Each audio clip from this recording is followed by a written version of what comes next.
এই আন্দোলনের একনিষ্ঠ কর্মী হয়ে যাবেন ইনশাআল্লাহ। আর সর্বশেষ কথা হচ্ছে, আমরা সবাই ভুলমারি মানুষ, অতি দুঃখের কথা আমাদের কোনো বসার জায়গা নাই। তা আপনাদেরকে অনুরোধ নেওয়ার জন্য যে আজকের এই মূল আয়োজন পুনর্মিলনী, আপনারা সবাই স্বতঃস্ফূর্তভাবে সর্বোচ্চতা দিয়ে আপনারা সবাই অংশগ্রহণ করবেন তো ইনশাআল্লাহ? ইনশাআল্লাহ। সর্বোপরি আমার জন্য দোয়া করবেন এবং আপনার জন্য দোয়া থাকলো। এই কথা বলে আমার কথা শেষ করছি। আসসালামু আলাইকুম ওয়া রাহমাতুল্লাহি ওয়া বারাকাতুহু।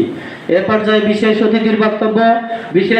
অতিথির বক্তব্য নিয়ে আছেন বিশিষ্ট শিল্পপতি ও সমাজসেবক, আমাদের উত্তরবঙ্গ তথা ভুলগামারীর কৃতি সন্তান ইঞ্জিনিয়ার তাজুল ইসলাম। বিশিষ্ট সমাজসেবক ও শিল্পপতি, তাকে তার আলোচনা রাখার জন্য সবিনয় অনুরোধ করছি।